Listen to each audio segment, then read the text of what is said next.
equal pay for her female and women of color probation officers, but also to stand on the same footing as police and corrections. Dalvanie?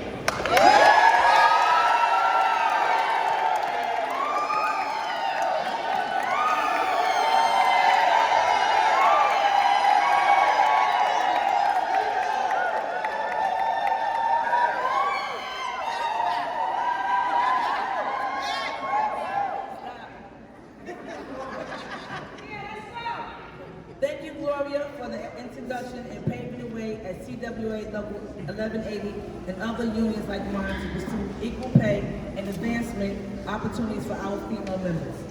Thank you also to the City Council and, of course, Beverly Newsom of PowHer NY for giving the probation officers of New York City a chance to be heard and seen.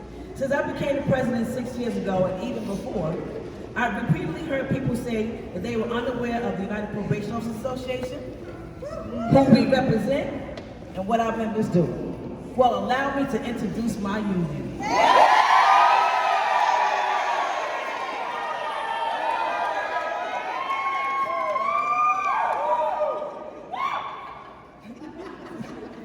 We are the largest alternative to incarceration agencies in the country. Yet we are fewer than 800 probation officers and supervisors, predominantly women and people of color. We are charged by the city to oversee approximately tens of thousands of men, women, and youth who have been convicted of crimes and sentenced to probation instead of jail, prison, and placement. We are responsible for making sure that they do not violate their terms of probation and actually working on turning them around their lives. Our job responsibilities are very similar to other New York City uniformed law enforcement agencies like police and corrections. We carry guns.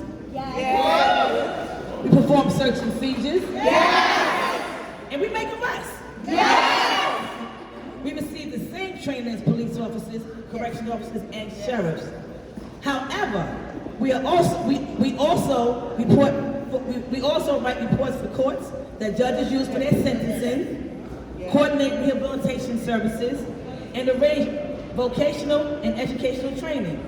Jobs neither police nor correctional officers do. Yeah. Probation officers are required to have at least a 4-year college education. Yeah. Although many of us also hold masters and PhDs. This is also a requirement police and correctional officers do not have.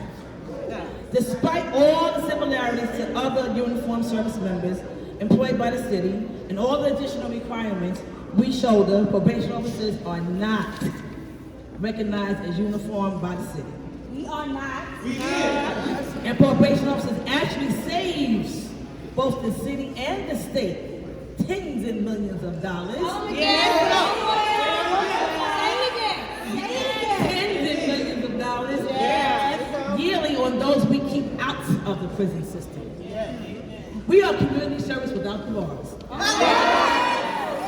So now that you know who we are and what we do, let me tell you in a nutshell about the problems we face.